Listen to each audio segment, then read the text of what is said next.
ओम नमो भगवते वासुदेवाय।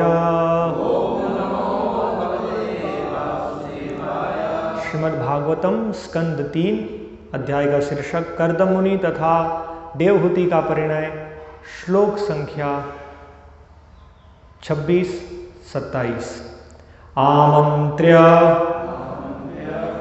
तम मुनिवरम अनुज्ञातम सह अनुगः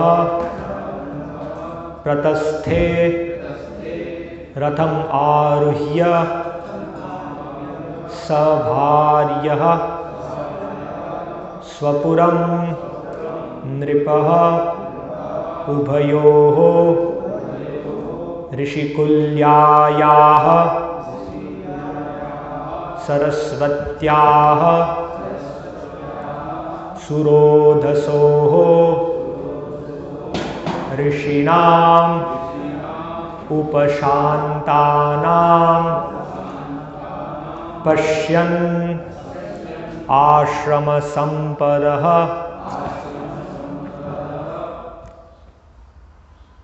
आमन्त्रतं मुनिवरम् अनुज्ञातः सहानुगः प्रतस्थे रथमारुह्य सभार्यः स्वपुरं नृपः उभयोर्षिकुल्यायाः सरस्वत्यासुरोधसोः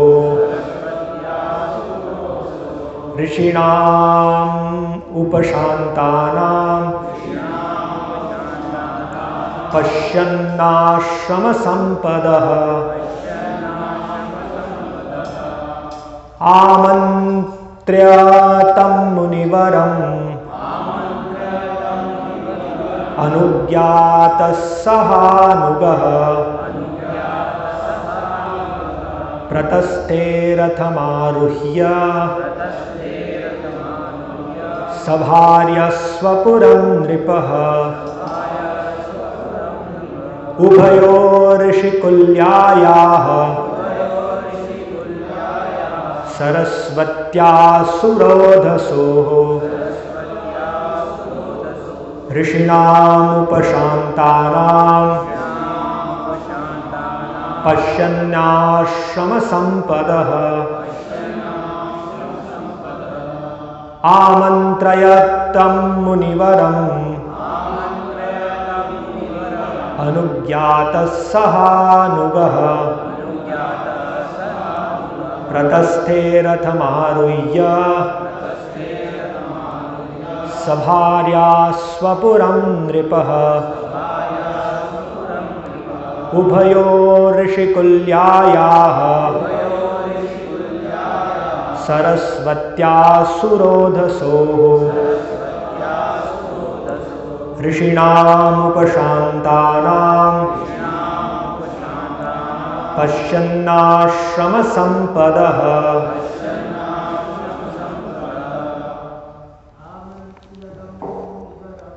आमन्त्र्यतं मुनिवरम् अनुज्ञातः सहानुगः प्रतस्थे रथमारुह्य सभार्या स्वपुरं नृपः उभयोर्षिकुल्यायाः सरस्वत्यासुरोधसोः ऋषीणामुपशान्तानां पश्यन्नाश्रमसम्पदः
माताएं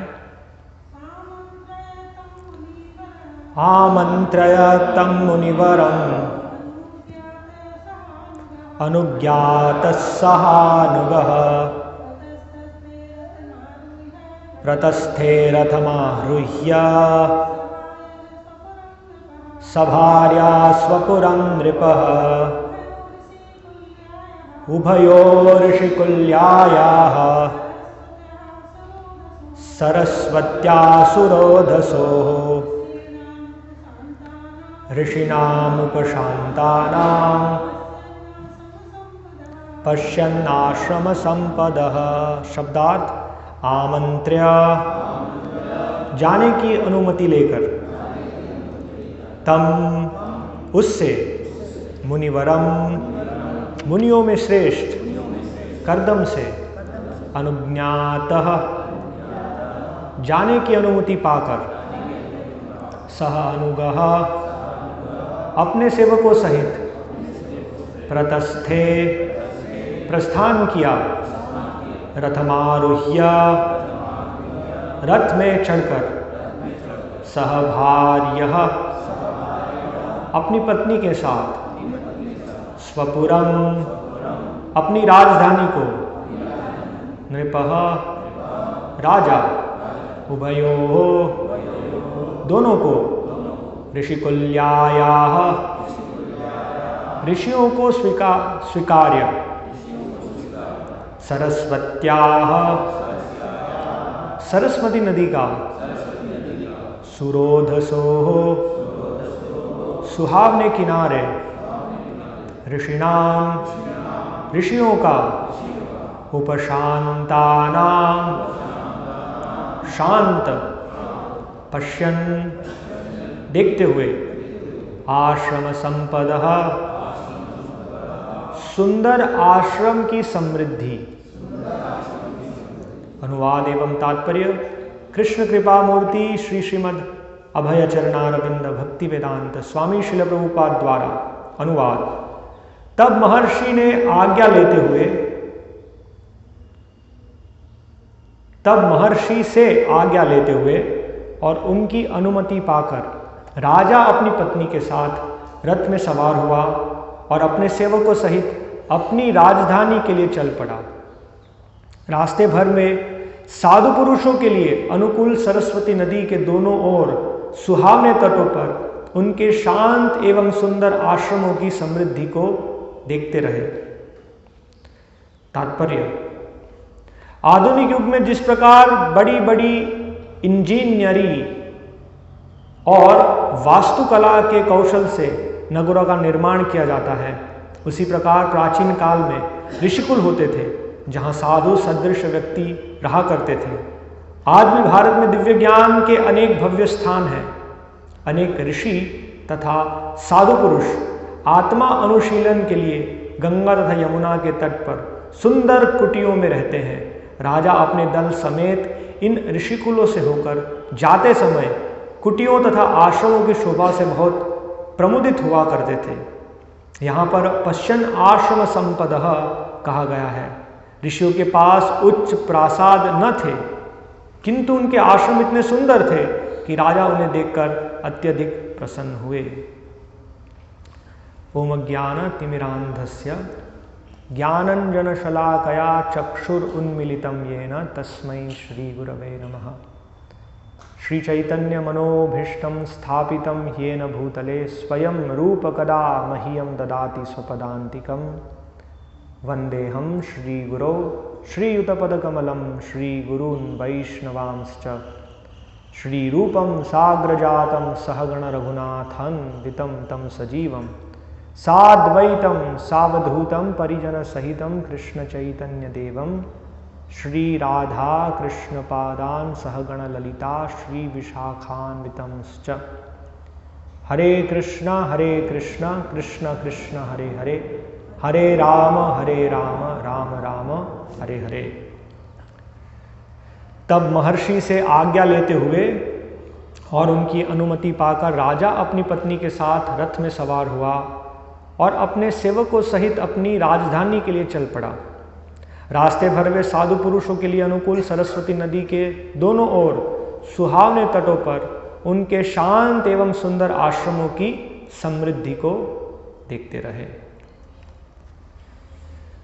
तो यहाँ हम देख रहे हैं कि कैसे स्वयंभू मनु ने अपनी पुत्री कन्या को कर्दम मुनि को सौंपा और अब वे अपने निवास स्थान, अपने राज्य की ओर प्रस्थान कर रहे हैं। तो यहाँ पर भी हम देख सकते हैं किस प्रकार से संस्कृति है। सबसे पहले तो हम देखते हैं कि राजा वास्तव में भगवान के प्रतिनिधि है। नरम च नराधिपम, भगवान 10वें अध्याय में कहते हैं कि मनुष्यों में मैं राजा हूं।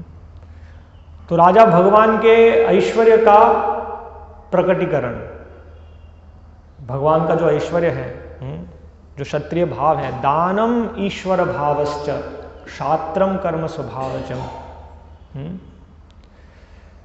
तो यहां एक चीज हम देखते हैं कि राजा का वैभव, राजा कभी अकेले नहीं है। श्रील प्रभुपाद बताते हैं राजा मतलब राजा, राजा की सेना, राजा की प्रजा, राजा की पत्नी, राजा का ऐश्वर्य, ये सब मिला के राजा। तो यहां पर सह अनुगह, अपने सेवक, अपनी पूरी सेना, इस प्रकार से वे आए यहाँ पर कर्दम मुनि के आश्रम में और इसी तरह से अभी यहाँ से वापस प्रस्थान कर रहे हैं। और वो प्रस्थान करने की प्रक्रिया भी हम देखते हैं किस प्रकार से।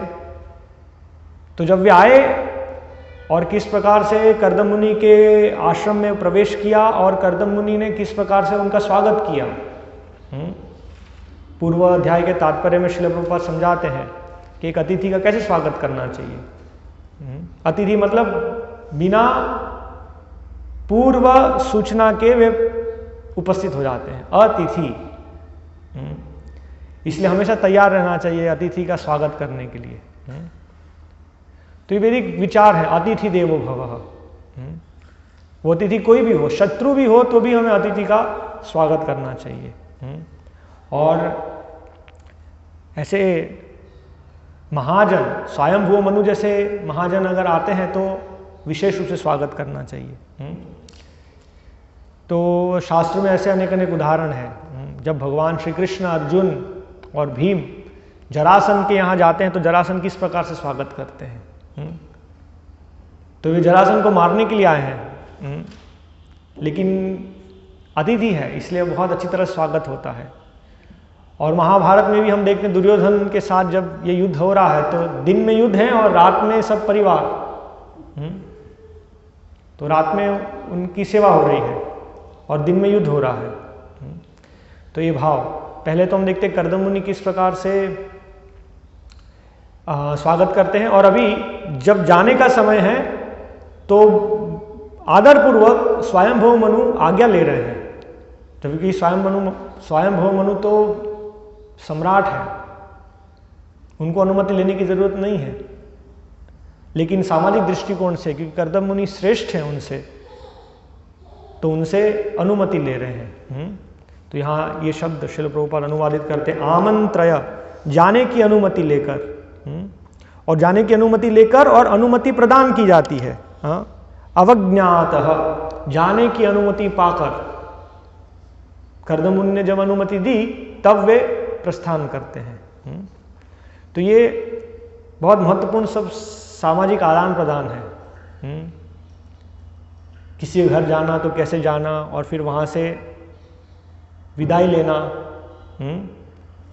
वर्तमान स्थिति हम देखते हैं कि बिना किसी सूचना के कोई पहुँच जाता है और बिना किसी सूचना के चले भी जाते हैं, है ना।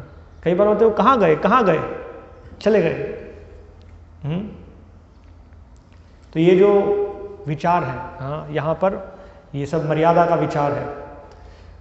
तो स्वयंभू मनु आज्ञा लेते हैं वहाँ से जाने के लिए और अपनी सेना के साथ, अपने ऐश्वर्य के साथ अपने राज्य के लिए प्रस्थान करते हैं। और हम आगे दिखेंगे कि जब अपने राज्य में पहुँचेंगे तो उनके जो प्रजा है, उनकी प्रजा वो किस प्रकार से उनका स्वागत करती है।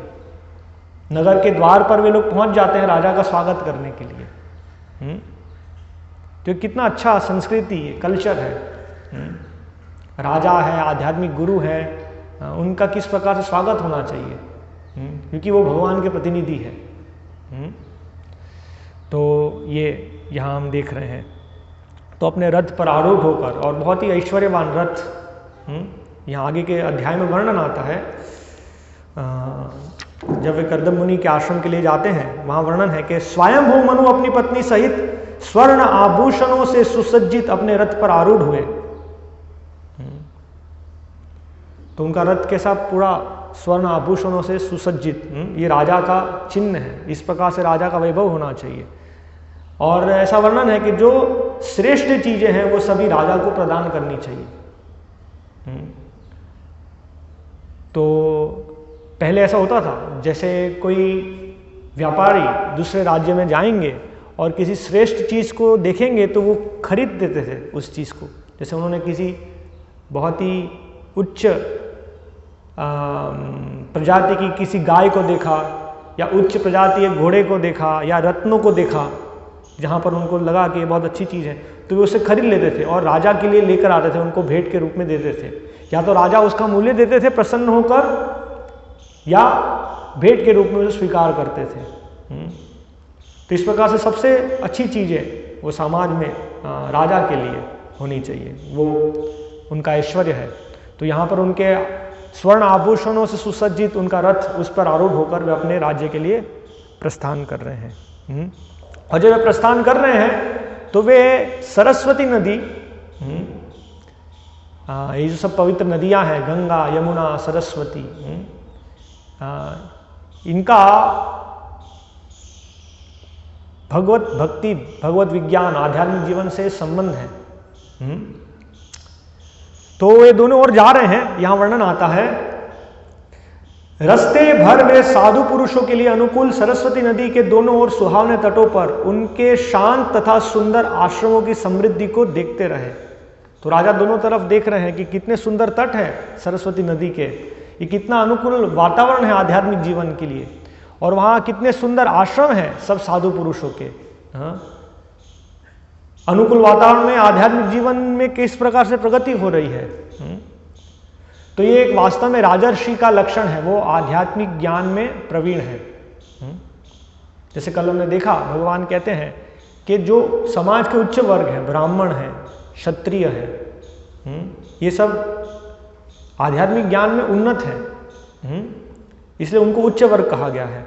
तो उनका स्वभाव क्या है? 9वें अध्याय में भगवान कहते हैं, किम पुनर्ब्राह्मणा विप्रा भक्ता राजर्षयस्तथा अनित्यम असुखम लोकम इमं प्राप्य भजस्व माम। तो ये परंपरा में ज्ञान प्राप्त करते, एवं परंपरा प्राप्तम इमं राजर्षयो विदुहु। तो परंपरा में क्या ज्ञान प्राप्त करते हैं कि वास्तव में जगत नश्वर है, ये जगत में कोई सुख नहीं है, और ये मनुष्य जीवन वास्तव में ये भवबंधन से मुक्त होने के लिए है। ये पूरी जो संस्कृति है, ये सभ्यता है, ये भवबंधन से मुक्त होने के लिए है। तो जो इस प्रकार जो श्रेष्ठ हैं, ब्राह्मण है, राजा है, वे एक रूप से उनका उच्च स्थान है, गुरु पद है। राजा पर सारी प्रजा निर्भर है, गुरु पर सारे शिष्य निर्भर है। इसीलिए उनका क्या कर्तव्य है? न मोचयेत समुपेत्या मृत्युम। वे बहुत विचार करते हैं। इसलिए हम उदाहरण देते हैं, जब विश्वामित्र मुनि महाराज जनक के राज्य में आते हैं तो महाराज जनक प्रश्न करते हैं, पुनर्जन्म जयाय, हे ऋषिवर, आपका ये जन्म मृत्यु चक्र से बाहर निकलने का जो प्रयास है वो कैसा चल रहा है? यदि इसमें कोई अड़चन है, कोई समस्या है, तो आप बताइए, हम कैसे आपकी सहायता कर सकते हैं इस अवसर में। तो जो राजा है वो आध्यात्मिक जीवन में उन्नत थे, उन्नत होने चाहिए, ये उनका प्रशिक्षण था। क्योंकि भगवान के नियमों को इस जगत में वे स्थापित करते हैं, इसलिए वो भगवान के नियमों से अवगत होने चाहिए। जैसे स्वयं वो मनु, उन्होंने मनुष्य समाज के लिए नियम बनाए भगवान की इच्छा अनुसार, जिसे कहते हैं मनुस्मृति। बहुत विस्तार से ये सब नियम है, सबका धर्म क्या है, ये वास्तव में क्षत्रिय का कार्य है, राजा का कार्य है। हाँ, तो ये विचार अनित्यम असुखम लोकम इमं प्राप्य भजस्व माम, इस लोक को प्राप्त किया है भगवत भजन करने के लिए। तो वे ध्यान रखते हैं पूरा समाज कैसे भगवत भक्ति में आगे बढ़े, और जब वे देखते हैं कि पूरा समाज भगवत भक्ति में आगे बढ़ रहा है तो वे प्रसन्न होते हैं। ये वास्तविक राजा भगवान के प्रतिनिधि का लक्षण है। तो यहाँ हम देखा कि जो राजा है उन्होंने देखा कि इतने सारे साधु पुरुष हैं, इतना अनुकूल वातावरण है सरस्वती नदी के तट पर, और उनके इतने सुंदर कुटीर हैं, आध्यात्मिक जीवन में प्रगति हो रही है, समाज का स्वस्थ अवस्था है, समाज सही दिशा में जा रहा है। और वर्तमान में हम देखते हैं कि जो प्रशासन कर रहे हैं, जो सरकार चला रहे हैं, है ना, वो आध्यात्मिक जीवन में उनका कोई प्रशिक्षण ही नहीं हुआ, वह आध्यात्मिक जीवन की एबीसीडी को नहीं जानते हैं, वो नहीं जानते शरीर तथा आत्मा में भेद क्या है। उनका विचार है असत्यम प्रतिष्ठम ते जगत आहुर अनीश्वरम, कोई आत्मा नहीं है।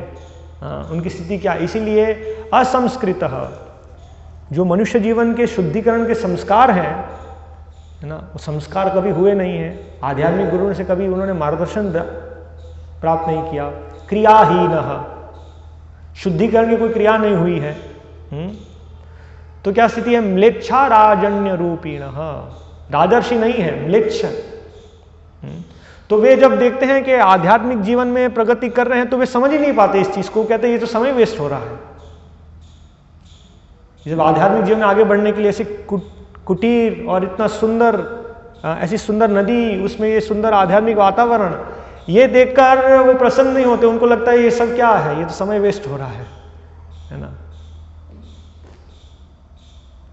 रजो तमो गुण से प्रभावित है, इसलिए उनका जो गिनती है वो सृष्टि में, यहाँ प्रभुपाद लिखते हैं स्काई स्क्रैपर बिल्डिंग, उनके लिए प्रगति मतलब बड़े बड़े बिल्डिंग बनाओ, डैम्स बनाओ, ब्रिजेस बनाओ, power plant, nuclear power plant बनाओ, मिसाइल्स होनी चाहिए, सैटेलाइट्स बनाओ, चंद्रमा पे पहुंच जाओ, मार्स पे पहुंच जाओ, है ना। इस प्रकार से ये हमारा विकास है।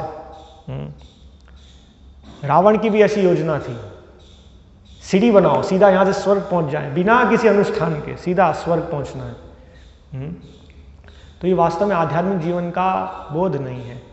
भारत जब ब्रिटिश राज्य के अंतर्गत आया तब ये स्थिति हुई, ब्रिटिश लोग, तो इन्होंने फैक्ट्रीज की संस्थापना करना शुरू किया और भारतीय लोगों को ये शिक्षा देना शुरू किया। सबसे पहले तो भारत की आध्यात्मिक शिक्षण प्रणाली, एजुकेशन सिस्टम को तोड़ा, गुरुकुल पद्धति को, जहाँ पर आध्यात्मिक जीवन प्रदान किया जाता है, बीज बोया जाता है। ये विचार मैं शरीर नहीं हूँ, ये भौतिक जगत में जो हमारा अस्तित्व है वो तो क्षणिक है, इस जगत में जो कुछ भी प्राप्त होगा अंततोगत्वा सब समाप्त होना है। इसलिए हमें उस चीज की प्राप्ति करनी है जो हमें इस 14 भुवनों में नहीं प्राप्त हुआ है। श्रीमद् भागवतम में इसकी संस्तुति है। क्या वर्णन है, प्रत्येत कोविदो यद तस्यैव हेतो प्रयतेत कोविदो, कोविदः बुद्धिमान व्यक्ति किसके लिए प्रयत्न करेगा, न लभताम उपरि अधः, तो निम्न पाताल लोक से ऊपर ब्रह्म लोक तक ऊपरी अधः ये भ्रमण करने के बाद जो सबसे महत्वपूर्ण चीज है जो हमें मिली नहीं है उसके लिए हमें प्रयत्न करना चाहिए। तो ये प्रशिक्षण, ये वैदिक संस्कृति का आधार गुरुकुल पद्धति। तो इन गुरुकुल पद्धति को तोड़ा गया और इस प्रकार से पूरे समाज को औद्योगिकरण की ओर मोड़ा गया। फैक्ट्रीज, किसानों को, ये जो पूरा जो हमारा समाज था वो कृषि गोरक्षा, एग्रेरियन जीवन, कृषि गोरक्षा पर आधारित जीवन था, क्योंकि जीवन की जो मूलभूत आवश्यकता है वो कृषि और गोरक्षा से हमें प्राप्त होती है। जीवन की मूलभूत आवश्यकता क्या है, हमें रोटी कपड़ा मकान चाहिए, रहने के लिए कुछ घर चाहिए, है ना। तो हम देखते हैं यहाँ ऋषियों के जो ऋषिकुल थे वो सामान्यतः देखते नदी तट पर उसी मिट्टी से कुटिया बनती है, और नदी तट पर बहुत सारे ऐसे घास हैं, उस घास से उस कुटिया की छत बनती है। वो रहने के लिए पर्याप्त है। हमें जो आश्रय चाहिए वो प्रदान करने के लिए पर्याप्त है। तो भूमि से हमारी जो रहने की जो समस्या है, एक घर थोड़ा सा, और फिर आहार, वो भूमि प्रदान करती है। और आध्यात्मिक जीवन में आगे बढ़ने के लिए गाय का दूध, श्रील प्रभुपाद बताते हैं, हमारी आध्यात्मिक बुद्धि को विकास, उसके विकास के लिए गाय का दूध बहुत महत्वपूर्ण है। और ये प्रसंग हम देखते हैं कि जब विश्वामित्र मुनि, इसी प्रकार से महान राजा, तो विश्वामित्र पहले राजा थे, वे वशिष्ठ मुनि के आश्रम जाते हैं। हाँ, तो वशिष्ठ मुनि किस प्रकार से उनका स्वागत करते हैं। वशिष्ठ मुनि ऐसे ही एक ऋषि है, उनके पास बहुत कोई आर्थिक समृद्धि इस प्रकार से नहीं है, लेकिन उनकी एक गाय थी, सबल कामधेनु गाय। तो वो गाय, वहां वशिष्ठ ऋषि आगे वर्णन करते हैं कि ये गाय का दूध से मेरा जीवन चल रहा है। जीवन का आधार क्या है? गाय का दूध। और आसपास कुछ कंदमूल फल कुछ हैं उपलब्ध।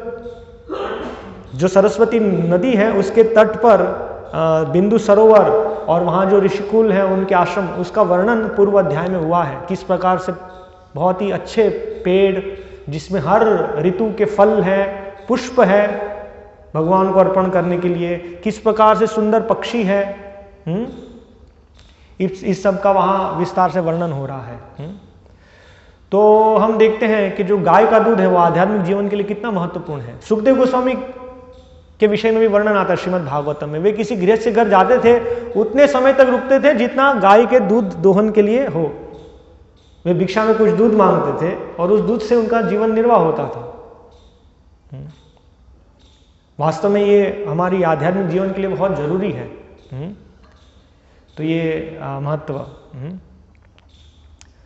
तो हम यहाँ ये देख रहे थे कि जो जीवन की मूलभूत आवश्यकता कृषि गोरक्षा से प्राप्त हो जाती है, सरल जीवन, और वहां से फिर अवसर है उच्च विचार के लिए।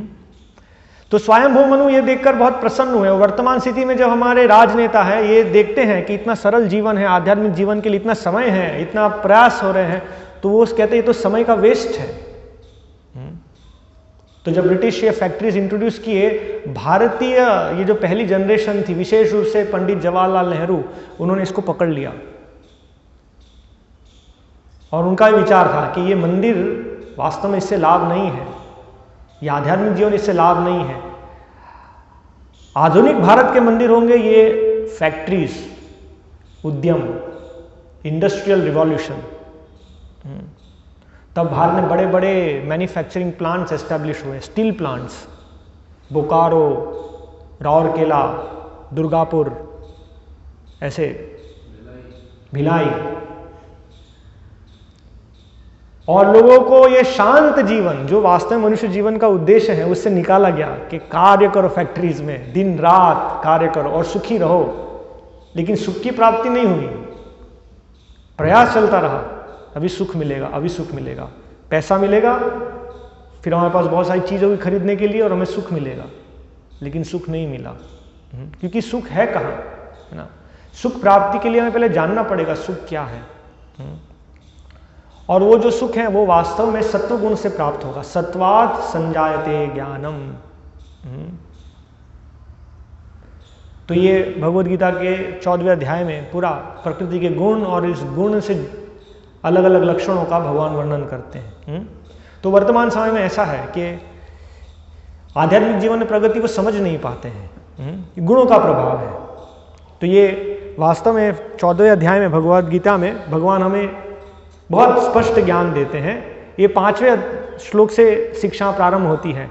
सत्वम रजस्तम इति गुणा प्रकृति संभवा निबद्धन्ति महाबाहो देहे देहिनम अव्ययम। भगवान कहते हैं कि किस प्रकार से हम प्रकृति के 3 गुण सत्व रजस्तम उनसे बनते हैं। भौतिक प्रकृति 3 गुणों से युक्त है। ये तो सतो रजो तथा तमो गुण है। महाबाहु अर्जुन, जब शाश्वत जीव प्रकृति के संसर्ग में आता है तो वह इन गुणों से बंध जाता है। अब इन 3 गुणों में श्रेष्ठ है सत्वगुण। निर्मलत्वात्, वो शुद्ध है रजो तमो गुण की तुलना में, है ना। और उस सत्वगुण से सुख आता है, सुखम प्रकाशकम, ज्ञान और सुख, ये लक्षण है सत्वगुण का। हालांकि ये भी बंधन है, इस जगत में सत्वगुण में भी स्थित रहना ये बंधन है। जो सत्वगुण से बनते हैं वो इसी तरह से ज्ञान में कि मैं बहुत सुखी हूं, मैं जानता हूं जीवन में अच्छा क्या है, अच्छा आहार, अच्छा व्यवहार, सूची के सब नियमों को पालन करना, वो इस आसक्ति से बंध जाते हैं। अंततः तो हमारा उद्देश्य है इन तीनों गुणों से परे शुद्ध सत्व अवस्था को प्राप्त करना, लेकिन उस शुद्ध सत्व अवस्था को प्राप्त करने के लिए हमें सहायक होता है सत्वगुण। सत्वगुण में ज्ञान प्राप्त होता है। तो श्रील प्रभुपाद आगे इस श्लोक में बता, इसका अनुवाद है, हे निष्पाप, सत्वगुण अन्य गुणों की अपेक्षा अधिक शुद्ध होने के कारण प्रकाश प्रदान करने वाला और मनुष्य के सारे पाप कर्मों से मुक्त करने वाला है। जब व्यक्ति सत्वगुण में आता है तब वो इस पापमय जीवन से बाहर निकलता है। वर्तमान में जो हमारा जीवन है, शहरी जीवन, वो रजो तमो गुण से प्रभावित है, इसलिए उग्र कर्म, वो पाप है। हर एक चीज हम पाप कर रहे हैं, और जब तक हम पाप कर रहे हैं तब तक हम कैसे सुखी हो सकते हैं? पाप है तो पाप कर्म का परिणाम तो होगा, है ना। ये शाम तो अंतगतम पापम, जब तक हमारा पापमय जीवन समाप्त नहीं होता तब तक हम कभी सुखी नहीं हो सकते। श्रील प्रभुपाद उपमा देते हैं, जैसे सब चोर हैं, वो मिलकर एक गांव को लूटते हैं और फिर वो कहते हैं कि अभी हम ईमानदारी से इसको बांट के सुखी रहेंगे। जो पापी कभी सुखी नहीं रह सकता, है ना। तो सबसे पहले हमें पापमय जीवन को छोड़ना होगा। तो वो पापमय जीवन कैसे? सत्वगुण में संभव है। इसलिए हम देखते हैं कि पहले ऐसे शहर, कुछ शहर, विशेष रूप से राजधानी जैसे मथुरापुरी, द्वारकापुरी, है ना, ऐसे कुछ शहर, वरना अन्य जो जीवन है वो ग्रामीण जीवन या वन। तो श्रील प्रभुपाद समझाते हैं जो ग्रामीण जीवन सत्वगुण प्रधान, शहरी जीवन रजोगुण प्रधान, है ना। हम देखते हैं रजोगुण के लक्षण, रजोगुण के लक्षण क्या है? रजोगुण की उत्पत्ति असीम आकांक्षाओं तथा तृष्णाओं से होती है और इसी कारण यह देहधारी जीव सकाम कर्मों से बंध जाता है। बहुत सारी आकांक्षाएं, ये भी करना, ये भी करना, ये भी करना, ये भी करना है। भक्तों ने ये नाट्य प्रस्तुति की थी, प्रकृति के 3 गुण, है ना। तो वहाँ कहते हैं money money money money, time is money, है ना। तो शहरी जीवन में ये विचार है पूरा, एक एक मिनट हमको पैसा मिलेगा और पैसे से सुखी रहेंगे। श्रील प्रभुपाद आगे के तात्पर्य में इसको विस्तार से समझाते हैं। इसलिए शहरी जीवन में शांति से बैठना, यहाँ शब्द आता है उपशांत। यहाँ इन जो ऋषिवर हैं उनके लिए ये शब्द आता है उपशांतानाम। ये प्रकृति के इन गुणों की हलचल से ऊपर उठ गए हैं। और इस शांत अवस्था में आध्यात्मिक जीवन का विश्लेषण किया जाता है। ये विचार, मैं कौन हूं? जब तक हम केवल बस भाग रहे हैं, भाग रहे हैं, भाग रहे हैं, क्यों भाग रहे हैं? क्योंकि वो भाग रहा है, वो क्यों भाग रहा है? क्योंकि वो भाग रहा है, सब भाग रहे हैं, अंततः तो सब कहां जा रहे हैं, है ना। इसलिए एक साधु व्यक्ति जब आके उनको कहता है रुको, आगे चट्टान है, नहीं मुझे डिस्टर्ब मत करो, मेरे पास टाइम नहीं है, भागना है, कहां भागना है? तो ये रजोगुण का प्रभाव है, बहुत फास्ट और बहुत सारी क्रियाएं एक साथ करना, फटाफट खाना, फास्ट फूड, फास्ट सब, है ना। और फास्ट फूड के साथ फास्ट फोन पे है, खाना भी खा रहे हैं और चल भी रहे हैं। इसलिए ऐसे बहुत सारे अभी शो आते हैं, वॉक द टॉक, चलते चलते बातें करो। तो वहां बस ये जो भाग है कि मैं कौन हूं, जीवन का लक्ष्य क्या है, अथा तो ब्रह्म जिज्ञासा जन्माद्यस्य यतः, वास्तव में सृष्टि कहाँ से हुई है, सृष्टि का हेतु क्या है, सृष्टि का आधार क्या है, ये सब जो उन्नत विषय है उस पर चर्चा कैसे होगी। इस रजोतमो गुण में वास्तव में ज्ञान कभी भी नहीं मिलेगा। ये जो ज्ञान है, जो श्रील प्रभुपाद यहाँ कहते हैं, बहुत ज्ञान है। ये जो शहर कैसे बने हैं, आधुनिक युग में जिस प्रकार बड़ी बड़ी इंजीनियरिंग और वास्तुकला के कौशल से नगरों का निर्माण किया जाता है। इंग्लिश में प्रभुपाद कहते हैं architectural craftsmanship, engineering and architectural craftsmanship, ये ज्ञान है ना। कैसे 6 मंजिल नीचे सबवे बनाना, 200 माइल प्रति आवर की स्पीड पर ट्रेन चल सके, है ना, और 4 मंजिल ऊपर फ्लाईओवर्स बनाने, है ना। एक रास्ता है, उसके ऊपर फ्लाईओवर है और उसके ऊपर एक मेट्रो ट्रेन चल रही है, सब लिफ्ट हाइड्रोलिक सिस्टम चल रही है ना। 100 मंजिल की इमारत बनाना, कई मंजिल नीचे 100 मंजिल ऊपर, है ना, और वहाँ 100 मंजिल पर एक स्विमिंग पूल है या 5 स्टार होटल है। कितना बुद्धिमानी चाहिए इसमें, लेकिन वो वास्तविक ज्ञान नहीं है, वो नश्वर ज्ञान है ना। हमारे आचार्य से कहते हैं जड़ विद्या जत मायारा वैभव तुम्हारा भजन बाधा। ये सब माया का वैभव है ना। आज मैंने ये बना लिया, है ना। सभी देशों में होड़ लगी, टॉलेस्ट टावर, मलेशिया ने पेट्रोनास टावर बनाया, तो दुबई में अल बुर्ज, है ना, सबसे पहले वर्ल्ड ट्रेड सेंटर, और इस प्रकार से कनाडा में एक टावर था, और फिर पेट्रोनास टावर, और फिर यहाँ दुबई में, और भी कई देश अभी होड़ में लगे होंगे कि हम उससे भी बड़ा बनाएंगे। तो इसमें बहुत सारा आर्किटेक्चरल, वास्तुकला, इंजीनियरिंग विज्ञान है ना, लेकिन वास्तविक ज्ञान नहीं है। इसलिए भारतीय संस्कृति ये सारी चीजें थी, लेकिन वो जानते नहीं कि ये महत्वपूर्ण नहीं है। जो महान ऋषिवर थे वो इस प्रकार से 6 ट्रैक रोड्स, एक्सप्रेस हाईवे, उनमें रुचि नहीं थी। पुनर्जन्म जयाय, इस विषय में उनकी रुचि थी। तो ये वास्तव में विज्ञान, इसे कहते हैं परविद्या, पराविद्या, और अन्य सब अपराविद्या। अपराविद्या वास्तव में क्या होगा? पराभवस्तावद अबोध जातः। एक जीव ये पराविद्या को प्राप्त नहीं करेगा तो तब तक वो अबोध रहेगा। यावन्न जिज्ञासत आत्मतत्वम, जब तक आत्मतत्व की जिज्ञासा नहीं करता है, क्या होगा? बहुत बड़ी बिल्डिंग बनाएगा, फिर पराजय होगा, क्योंकि मृत्यु सर्वहरश्चाह, मृत्यु सब समाप्त करती है ना। अभी बहुत बड़े विद्वान पीएचडी हुए, मृत्यु होने के बाद यदि पुनः मनुष्य जीवन मिलता है तो फिर से A for apple, B for ball, C for cat, ऐसे ही प्रारंभ होगा, ऑलवेज डिफीट। तो ये वैदिक संस्कृति है जो सत्वगुण से हमें प्राप्त होती है। तो यहाँ श्रील प्रभुपाद इस विषय में लिखते हैं,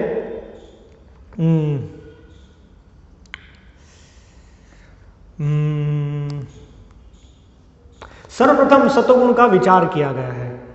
इस तरह जगत में सत्वगुण विकसित करने का लाभ यह होता है कि मनुष्य अन्य बद्ध जीवों की तुलना में अधिक चतुर हो जाता है। जो सत्वगुण में होते हैं वो जाते हैं, वो जानते हैं क्या करना चाहिए, क्या नहीं करना चाहिए, कब उठना। हमारा जीवन जो है वो प्रकृति से बहुत जुड़ा हुआ है। जैसे सूर्य और हमारा शरीर, उसका संबंध है। सूर्योदय से पहले उठना, सूर्यास्त के बाद सो जाना, इससे शरीर स्वस्थ रहता है। तो जो सत्वगुण में है इन सब नियमों को जानता है, क्या खाना, क्या खाने से बीमारी होगी। वर्तमान में कलयुग के कारण कलो नष्ट दृशामेशा, कलयुग के कारण हम सबकी दृष्टि नष्ट हो चुकी है, वो कुछ भी नहीं जानते। हर रोज स्नान करना चाहिए, नहीं जानते हैं। कपड़े धोना चाहिए, नहीं जानते हैं, है ना। तो कब खाना, क्या खाना, ये सब नहीं जानते। जो सत्वगुण में है ये सब जानते हैं, इसीलिए वे, उनका जीवन सुखी होता है। और यदि ये परम विज्ञान को नहीं जानेंगे तो वे सत्वगुण से बंध जाते हैं, वहीं पर रुक जाते हैं। हम सुबह उठते हैं, मॉर्निंग वॉक में जाते हैं, हम अच्छी हरी सब्जियों का जूस पीते हैं, है ना, बीट रूट, कैरेट, इस तरह से, तो उसी से बन जाते हैं। लेकिन वास्तव में मनुष्य जीवन इस सत्वगुण का सहायता लेकर उससे परे जाना। तो यहाँ पर वास्तव में सत्वगुण की महत्व का वर्णन। तो ये जो सब वातावरण है वो सत्वगुणी वातावरण है, वो उग्र कर्मों वाला वातावरण नहीं है। उग्र कर्म मतलब प्रकृति का दोहन।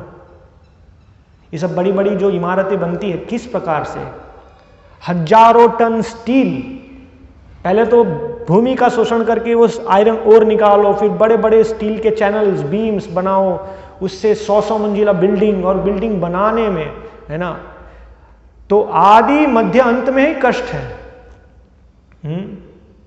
ये जो पूरा जो होड़ है, ऐसे बिल्डिंग बनाना, उसके लिए कितना परिश्रम, रात रात भर जाकर प्लान्स बनाना, अनेक अनेक प्रकार की कठिनाइयाँ आना, बड़े बड़े उपकरणों को लाना पृथ्वी को खोदने के लिए। यहाँ इसके पूर्व वर्णन है, जैसे हम देखेंगे सरस्वती के जो तट है, बिंदु सरोवर और उसके तट के जो आश्रम है, वहाँ पर क्या वातावरण है उसका वर्णन किया गया है। सरस्वती नदी के बाढ़ जल से भरने वाले पवित्र बिंदु सरोवर का सेवन ऋषियों का समूह करता था। ऐसे स्थान में ऋषिवर रहते हैं। इसका पवित्र जल न केवल कल्याणकारी या वरण अमृत के समान मीठा था, यह बिंदु सरोवर कहलाता था क्योंकि यहीं पर जब भगवान शरणागत ऋषि पर दयाद्र हो उठे, उनके नेत्रों से आंसुओं की बूंदें गिरी थी। तो ये बिंदु सरोवर क्या है? जहां पर भगवान के नेत्र बिंदु गिरे हैं, अश्रु गिरे हैं, वो बिंदु सरोवर है। यानी बहुत पवित्र है, भगवान से अभिन्न है।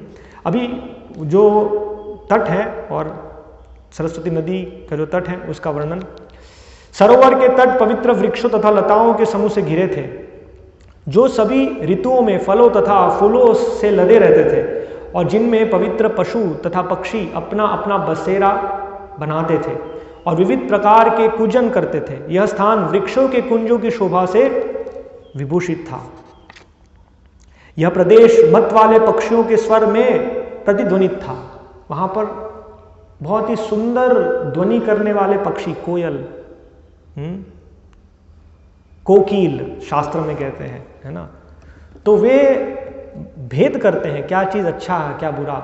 जैसे वर्णन है कि एक हंस, परम हंस, वे केवल पवित्र सरोवर में निवास करते हैं, गंदे पानी में नहीं रहते हैं। गंदे स्थान में कौन रहते हैं? कौवे, काक।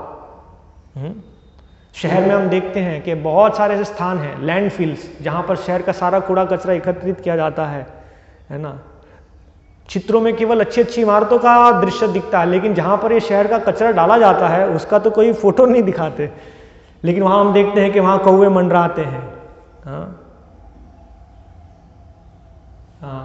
तद वायसम तीर्थम, भागवतम में वर्णन है, वायसम कौवों का तीर्थ स्थान।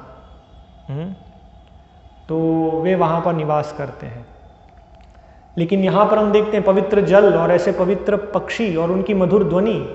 अभी शहर में तो हम कहीं पर कोयल की आवाज सुन ही नहीं पाते, है ही नहीं, है ना। इन सब पक्षी को तो यहाँ पर कौवे हैं और कुछ गिद्ध हैं, ये वर्तमान स्थिति है। तो ये सब पवित्र पक्षी नहीं है वहाँ पर। और किस प्रकार की ध्वनि, ट्रक, बस, सब मोटर व्हीकल्स, या सब जगह कंस्ट्रक्शन हो रहा है, डग डग डग डग डग डग डग डग। एक भक्त अपनी स्मृति में वर्णन कर रहे थे, ये जो हमारे भक्त पुस्तक वितरण में जर्मनी में, तो वो इस प्रकार से वर्णन कर रहे हैं कि एक दिन शीतकाल में, बहुत ठंडी का समय है और बर्फ गिर रही है। भक्तों की इच्छा है पुस्तक वितरण करना, लेकिन ऐसी है ठंडी के 5 मिनट बाहर रहेंगे तो हाथ जम जाएंगे। तो वे अंदर आके विचार कर रहे हैं कि आज पता नहीं संभव नहीं है पुस्तक वितरण में जाना। तो उन्होंने बुक खोला और पढ़ रहे, और बाहर आवाज आना शुरू हुई रोड तोड़ने की, टिक टिक टिक टिक टिक टिक टिक टिक, रोड तोड़ रहे हैं। क्योंकि शहरी जीवन में ये होता है, कभी कुछ बनाना कभी कुछ तोड़ना, है ना। फोन की लाइन लगाना, फिर रोड बनाना, फिर कुछ ड्रेनेज लाइन लगाने के लिए वो रोड तोड़ना, फिर से रोड बनाना, कुछ ना कुछ ऐसे क्रियाएं चलती रहनी चाहिए। तो जब उन्होंने देखा कि ये कर्मी पैसे कमाने के लिए उस भरसक ठंड में अपना कार्य नहीं छोड़ रहे हैं, वो ड्रिलिंग कर रहे हैं रोड तोड़ने के लिए, तो फिर हम क्यों नहीं जाएंगे भगवत भक्ति प्रचार करने के लिए, हमें भी जाना चाहिए, है ना। तो फिर भक्तों ने निश्चय किया। तो इस प्रकार से हम देख रहे हैं शहरी जीवन में ये जो पूरा जो वातावरण है वो ऐसा है।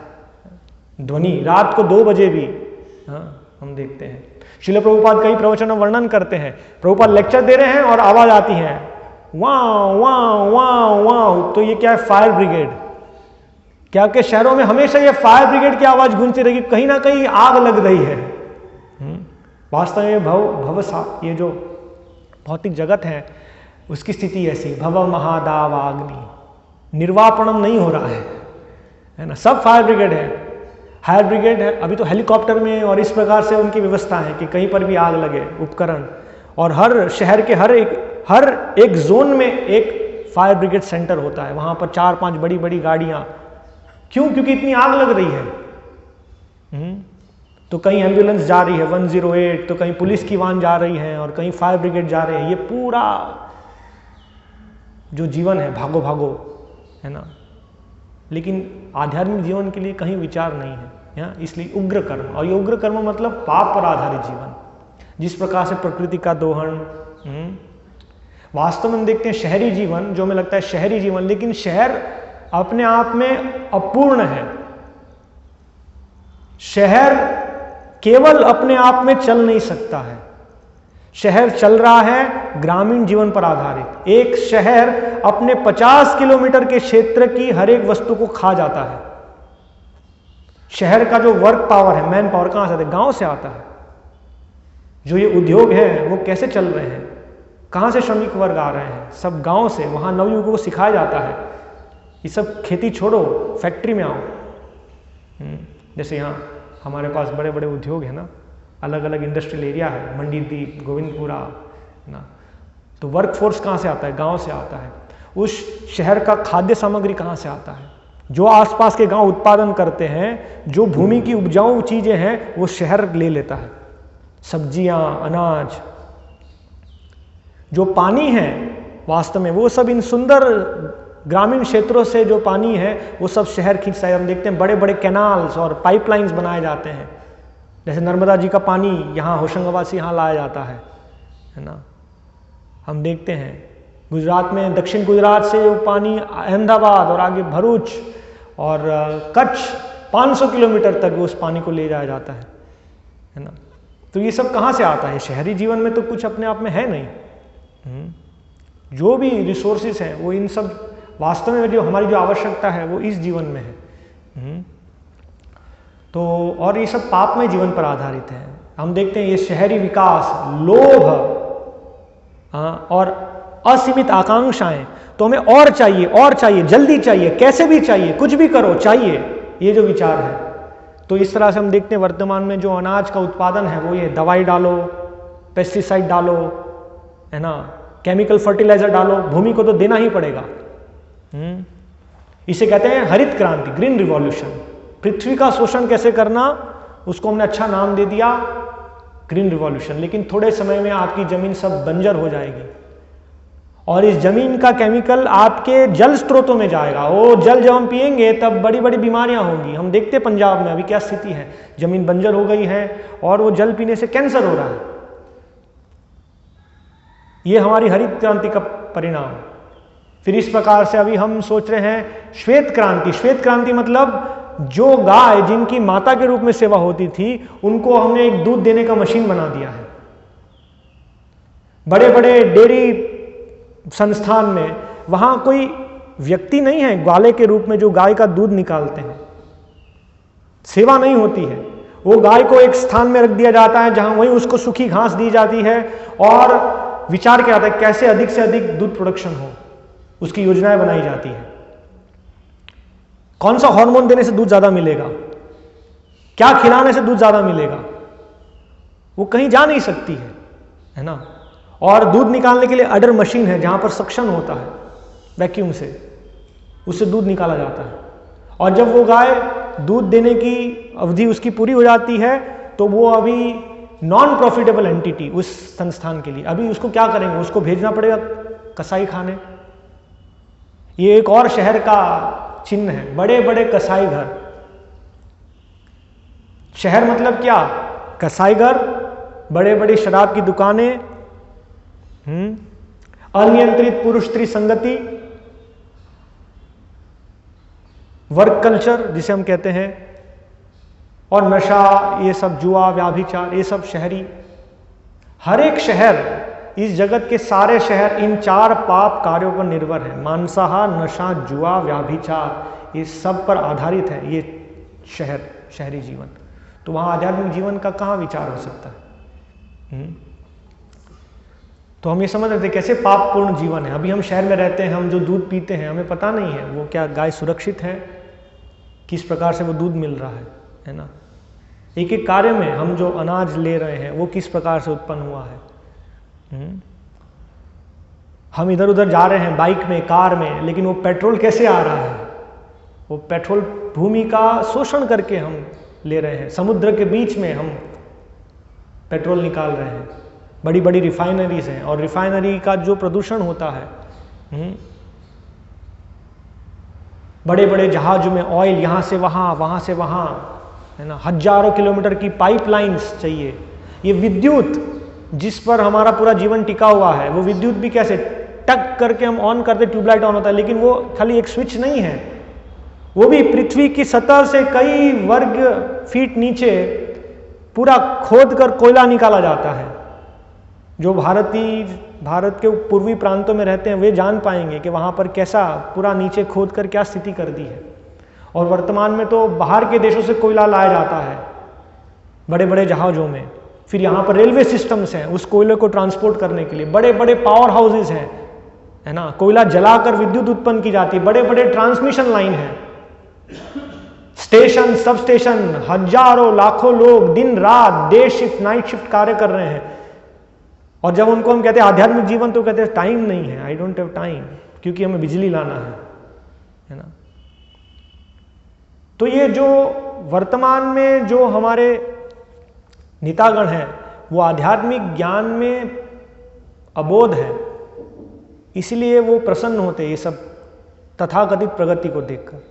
लेकिन वास्तविक राजा है यहाँ पर स्वयंभू मनु, वो प्रसन्न हो रहे हैं आध्यात्मिक संस्कृति से, वो वास्तविक संस्कृति है। और वहाँ पर जीवन की सारी आवश्यकता पूर्ण होती। जैसे हम वो एक ये प्रसंग देख रहे थे कि विश्वामित्र मुनि, विश्वामित्र उनका नाम है गाधी सूत, उनके पिता थे गाधी महाराज। तब वे जब आए वशिष्ठ मुनि के आश्रम, तो आश्रम में आकर उनका जो स्वागत हुआ, कैसे सबल जो उनकी गाय थी उन्होंने सब प्रकार की चीजें दी। तो गादी सूत उससे आसक्त हो गई इस गाय से, और उन्होंने कहा मुझे गाय चाहिए।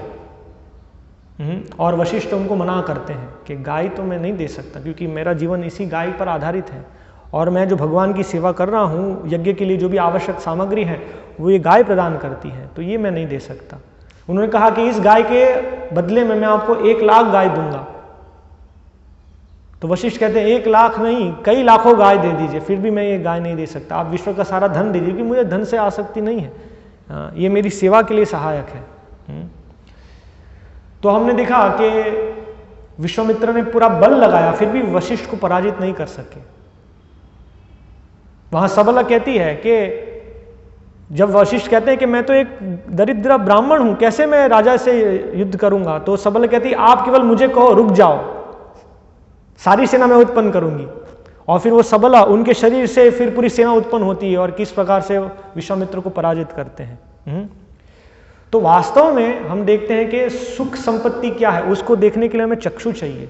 यहाँ स्वयंभू मनु देख रहे हैं, श्रील प्रभुपाद तात्पर्य में यहाँ पर इस विषय को लिख रहे हैं।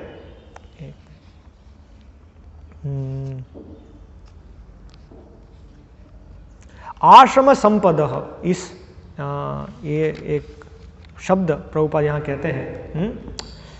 राजा अपने दल समेत इन ऋषि कुलों से होकर जाते समय कुटियों तथा आश्रमों की शोभा से बहुत प्रमुदित हुआ करते थे। यहाँ पर पश्यन आश्रम संपदः कहा गया है। ऋषियों के पास उच्च प्रासाद न थे, किंतु उनके आश्रम इतने सुंदर थे कि राजा उन्हें देखकर अत्यधिक प्रसन्न हुए। तो बड़े बड़े स्काईस्क्रैपर बिल्डिंग नहीं है, लेकिन वास्तविक ऐश्वर्य है। तो ये उन्नत संस्कृति है। तो आज हम प्रकृति के गुणों का भेद नहीं जानते हैं, तो किम कर्म किम अकर्पेत किम अकर्मेति कवियोपि अत्र मोहिता, मोहित है क्या करना क्या नहीं करना। आगे श्रील प्रभुपाद भगवद गीता की इस तात्पर्य में जो शहरी जीवन है रजोतमो गुण से प्रभावित है उसके विषय में प्रभुपाद लिखते हैं। हम श्रील प्रभुपाद का तात्पर्य पढ़ेंगे यहाँ पर। चूंकि वर्तमान सभ्यता जीवों के लिए अधिक अनुकूल नहीं है, यहां हम देखते संघर्ष है ना। आध्यात्मिक जीवन में तपस्या है, सुबह उठना 4 बजे, लेकिन किस लिए? हरे कृष्ण कृष्ण कृष्ण हरे हरे, हरे राम राम राम हरे हरे। ये सुखमय तपस्या है। हाँ, सुसुखम कर तुम अव्ययम, ये सुखमय तपस्या है। और श्रील प्रभुपाद जब विदेश में थे तो प्रभुपाद कहते हैं, प्रभुपाद मॉर्निंग वॉक में गए सुबह 6 बजे, और 6 बजे ट्रैफिक लंदन में, सुबह 6 बजे ट्रैफिक जाम। और प्रभुपाद कहते हैं ये गाड़ी भी जैसे खाते हैं फास्ट, ऐसे गाड़ी भी फुल स्पीड में 100 माइल प्रति घंटा, 150 माइल प्रति घंटा की रफ्तार। प्रभुपाद कहते हैं ब्रेक नेक स्पीड, गला तोड़ देगा, ऐसी स्पीड पर भाग रहे हैं सब। सुबह 6 बजे से वहां पर स्टार्ट हो गया, भागो भागो, है ना। तो ये आधुनिक सभ्यता क्या, जीवन के लिए संघर्ष है। सुबह से लेके 10 घंटे 12 घंटे काम करना, 2 घंटे सफर करना, 2 घंटे आना, हाँ, पर्याप्त आहार नहीं लेना, पर्याप्त नींद नहीं लेना। तो ये साधारण जीवन के लिए अनुकूल नहीं है। पूरी रात जागना काम करने के लिए, ये साधारण सामान्य जीवन जीने के लिए भी अनुकूल नहीं है। श्रील प्रभुपाद लिखते हैं, क्योंकि वर्तमान सभ्यता जीवों के लिए अधिक अनुकूल नहीं है, अतएव उनके लिए कृष्ण भावनामृत की संस्तुति की जाती है। कृष्ण भावनामृत के माध्यम से समाज में सतोगुण विकसित होगा, लोग जान पाएंगे जीवन का लक्ष्य क्या है ना। तो इस प्रकार से अनावश्यक कठोर परिश्रम नहीं करेंगे। सतोगुण विकसित हो जाने पर लोग वस्तु को असली रूप में देख सकेंगे। ये उदाहरण, जैसे एक गधा है, उसके ऊपर उसका मालिक बैठा है और एक छड़ी है और उसमें एक धागा है और वहां पर गाजर लगाया हुआ है, और गधे को लग रहा है मैं आगे जाऊंगा मुझे गाजर मिलेगा, लेकिन जितना वो आगे बढ़ेगा गाजर और आगे बढ़ेगा, गाजर नहीं मिलने वाला है ना। इस प्रकार से हम सोचते हैं अभी सुख मिलेगा, अभी सुख मिलेगा। तमोगुण में रहने वाले लोग पशुतुल्य होते हैं और वे वस्तुओं को स्पष्ट रूप में नहीं देख पाते। उदाहरण श्रील प्रभुपाद देते हैं, कसाई खाने में, कत्ल खाने में बहुत सारी भेड़ है, बकरियां, एक बकरी को पकड़कर उसको उसका सिर काटा जाता है, लेकिन दूसरी सब जो भेड़ है वो घास खा रहे हैं, सुखी, उनको नहीं पता है उनका दूसरा नंबर आने वाला है। तो जहां तक हमारे समाज में ये स्थिति, हम तमोगुण से प्रभावित होंगे, हम सब पशुतुल्य है ना।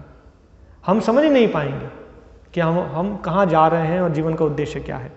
उदाहरणार्थ, तमोगुण में रहने के कारण लोग ये नहीं देख पाते हैं जिस पशु का वे वध कर रहे हैं उसी के द्वारा वे अगले जन्म में मारे जाएंगे। वास्तविक ज्ञान की शिक्षा न मिलने के कारण वे अनुत्तरदायी बन जाते हैं, इररिस्पॉन्सिबल। हम देखते हैं समाज में वर्तमान में सब इररिस्पॉन्सिबल है। जैसे विवाहित जीवन में कोई रिस्पॉन्सिबिलिटी नहीं है, जब इच्छा हुआ तो पारिवारिक जीवन टूट गया। विदेश में हम देखते हैं बच्चे बड़े होते हैं तो घर से बाहर 15-16 साल, मतलब अभी घरों बच्चों का ध्यान रखना। और वैदिक संस्कृति में ये जिम्मेदारी की भावना के कारण बच्चे बड़े हो जाते हैं, बच्चों के बच्चे हो जाते हैं, लेकिन फिर भी माता पिता की जिम्मेदारी के रूप में है कि अभी भी बच्चा है, अभी बच्चों का ध्यान रखना अभी उसको नहीं आता है, वो भी प्रशिक्षण देना पड़ेगा, है ना। ये रिस्पॉन्सिबिलिटी है। और वहाँ तो अभी 15 साल के हो गए, अभी अपना करो, बाहर जाओ घर से, पुरुष है या स्त्री है, कन्या भी है तो भी बाहर जाओ। इसलिए श्रील प्रभुपाद कहते थे कि विदेश में क्या करें, ऐसी स्थिति थी, उनको फुल टाइम नहीं लेने में और कोई उपाय नहीं था। स्त्रियां भी घर से बाहर है, कोई संरक्षण नहीं है उनका, कैसे आध्यात्मिक जीवन में आगे बढ़ेंगे। इसीलिए श्रील प्रभुपाद कई बार कुछ अलग व्यवस्था की है उनके लिए, स्त्रियों के लिए अकेले रहना। और प्रभुपाद चाहते थे कि फिर उनका विवाह हो, लेकिन अभी समाज की स्थिति ऐसी थी कि वो कोई संरक्षण नहीं है उनका। इस उच्छृंखलता को रोकने के लिए जनता में सत्वगुण उत्पन्न करने वाली शिक्षा देना आवश्यक है। सत्वगुण में शिक्षित हो जाने पर वे गंभीर बनेंगे और वस्तुओं को उनके सही रूप में जान सकेंगे, तब लोग सुखी तथा संपन्न हो सकेंगे। भले ही अधिकांश लोग सुखी तथा समृद्ध न बन पाए, लेकिन यदि जनता का कुछ भी अंश कृष्ण भावनामृत विकसित कर लेता है और सत्वगुणी बन जाता है, तो सारे विश्व में शांति तथा संपन्नता की संभावना है। यदि समाज का एक अंश भी इस सत्वगुण को स्वीकार करता है, इससे समाज में शिक्षा प्राप्त होगी। इसलिए श्रील प्रभुपाद जी चाहते थे हमारे ऐसे कम्युनिटीज हो। प्रभुपाद कई बार कहते हैं, if 1% of the population becomes devotee, then the whole world can be changed। तब पूरा जगत परिवर्तित हो सकता है। 1%, अगर भक्त बन जाए। नहीं तो यदि विश्व में लोग रजो तथा तमोगुण में लगे रहें तो शांति और संपन्नता नहीं रह पाएगी, है ना। और हम देख रहे हैं अभी कहीं पर भी शांति नहीं है। इसीलिए आज लोगों को ठगने के लिए ये बहुत अच्छा सूत्र है, शांति। हम आपको शांति देंगे, मेडिटेशन। लोग इतने परेशान हैं, है ना। घर में भी नहीं है। मेडिटेशन में क्या करते हैं हम देखते हैं, कई बार उनको बुलाते हैं और एक मैट लगाई है, मैट, वहाँ पर उनको कहते हैं आप सो जाइए, लेट जाइए, और एक म्यूजिक लगाते हैं। अभी आपके मन में कोई विचार नहीं है, अभी आप विचार शून्य हो रहे हैं, धीरे धीरे आपकी सभी इंद्रिय शिथिल हो रही है। इस प्रकार से सब वचन बोलते हैं। और वो व्यक्ति 25-30 मिनट सोता है वहाँ पर, और उसको लगता है कि बहुत अच्छा लग रहा है, और उसको प्राप्त करने के लिए हजारों रुपए देता है।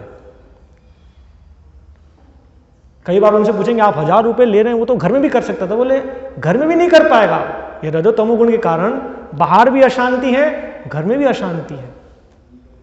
घर में भी कलह, पत्नी बच्चे सबके बीच में कलह, सो नहीं पाते, देख नहीं पाते, बोल नहीं पाते, ऐसी स्थिति है। इसीलिए वो पैसा देकर आते हैं ऐसे मेडिटेशन के लिए। ये किसके कारण है? रजो तमोगुण के कारण है। कितना आसान है ना इस युग में लोगों को चीट करना। इसलिए भगवान कहते हैं अशांत से कुतः सुखम। कैसे होगा? ये सब तमोगुण के कारण ये पूरा प्रभाव है। तो यहाँ नहीं तो यदि विश्व के लोग रजो तथा तमोगुण में लगे रहें तो शांति और संपन्नता नहीं रह पाएगी। रजोगुण में लोग लोभी बन जाते हैं और इंद्रिय भोग की उनकी लालसा की कोई सीमा नहीं होती। कोई भी यह देख सकता है कि भले ही किसी के पास प्रचुर धन तथा इंद्रिय तृप्ति के लिए पर्याप्त साधन हो, लेकिन उसे न तो सुख मिलता है न मन की शांति। अभी धन की कमी नहीं है, बहुत धन है। हम देखते हैं जब ये कोई स्कैम होते हैं, हजारों करोड़ों रुपए, है ना, 35,000 करोड़, 12,000 करोड़, है ना। तो धन की कमी नहीं है, फिर भी अशांति, असंतुष्टता। ऐसा संभव भी नहीं है क्योंकि वह रजोगुण में स्थित है। यदि कोई रंच मात्र भी सुख चाहता है तो धन उसकी सहायता नहीं कर सकता। उसे कृष्ण भावनामृत के अभ्यास द्वारा अपने आप को सत्वगुण में स्थित करना होगा। ये संस्कृति हम यहां देख सकते हैं।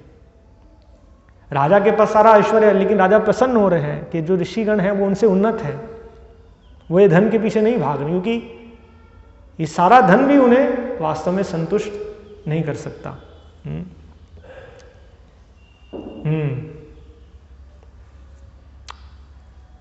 जब कोई रजोगुण में रत रहता है वह मानसिक रूप से ही अप्रसन्न नहीं रहता, अपितु उसकी वृत्ति तथा उसका व्यवसाय भी अत्यंत कष्टकारक होता है। मेंटली भी डिस्टर्ब्ड है और उनका व्यवसाय है और उनकी वृत्ति सब कष्टकारक है। रजोगुण में क्या है? रजोगुण में प्रभुपाद लिखते हैं आगे कि एक सामाजिक स्टेटस मेंटेन करने का ये पूरा विचार। अभी ये कार है तो ये कार से बड़ी कार ही चाहिए, इससे नीचे नहीं जा सकते, इसके लिए प्रयास करना। 10 प्रकार के जूते, 20 प्रकार के अलग अलग परिधान, है ना, पार्टी में ये वेयर, स्पोर्ट्स खेलने के लिए, सबके लिए अलग अलग व्यवस्था, और उसको बनाए रखने के लिए कितना परिश्रम करना पड़ता है ना। तो सरल जीवन मतलब जैसे भक्तों का जीवन है, धोती कुर्ता, एक प्रकार का कपड़ा, ये हमारा सामाजिक स्टेटस है, कोई चिंता नहीं है ना। और हम देखते हैं जिस भारतीय संस्कृति जहां पर इस प्रकार से साधु भ्रमण करते हैं, तो उनका जीवन किस प्रकार, अगर वो भ्रमण करते हैं आप देखेंगे कि उनके पास कुछ परिधान है, एक कपड़े का बैग है, उसमें भी कुछ कपड़े होंगे, 1-2 जोड़ी, ठीक है, और एक कमंडल होगा पानी के लिए, स्रोत, और जहां पर ही भ्रमण करते हैं वो पूरा स्थान उन्हीं का स्थान हो जाता है।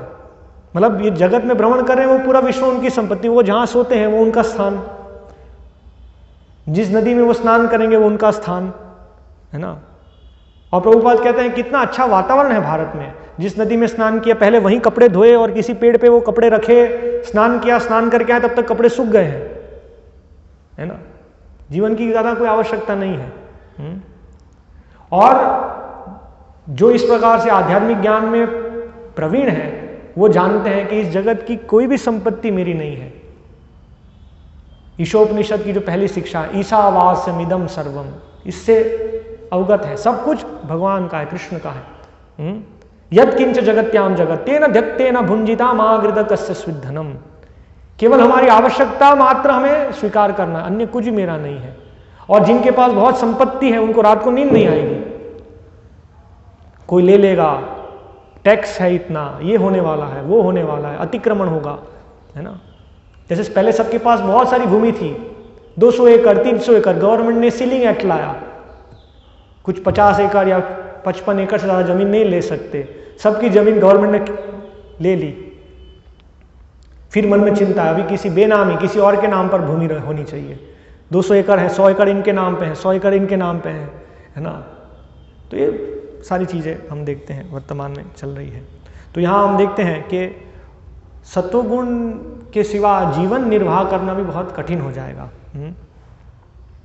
उसे अपनी मर्यादा बनाए रखने के लिए अनेकानेक योजनाएं बनानी पड़ती है, यह सब कष्टकारक है ना। जैसे अभी विवाह होता है, विवाह, तो इस प्रकार के समाज में विवाह का स्टेटस मेंटेन करना मतलब हमें लाखों रुपए खर्च करने हैं, लोगों को बताना है हमारा स्टेटस क्या है, ये स्थिति है। तो ये बहुत मुश्किल होगा इस प्रकार के जीवन को कंटिन्यू करना। यह सब कष्टकारक है। तमोगुण में लोग पागल हो जाते हैं, अपनी परिस्थितियों से ऊबकर वे मद्य सेवन के शरण ग्रहण करते हैं और इस प्रकार से अज्ञान के गर्त में अधिकाधिक गिरते हैं। जीवन में उनका भविष्य जीवन अंधकारमय होता है। तो ये काफ़ी बड़ा विषय है, गुणों के प्रभाव। तो यहाँ हम देखते हैं जो ऋषिवर हैं, उनके आश्रम है, ऋषिकुल हैं, वो आध्यात्मिक जीवन के लिए कैसा अनुकूल हैं और राजा उनको देखकर बहुत प्रसन्न होते हैं। तो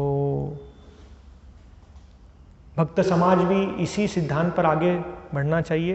श्रील प्रभुपाद बताते हैं कि यदि हमारा जीवन सरल होगा तब हमारे लिए उच्च विचार करना संभव होगा, और उच्च विचार होंगे तभी हम प्रयास कर पाएंगे इन सिद्धांतों पर अपना जीवन मोड़ने के लिए। तो हम यहाँ विराम लेंगे। यदि आपके कोई प्रश्न है, जिज्ञासा इस विषय में पूछ सकते हैं।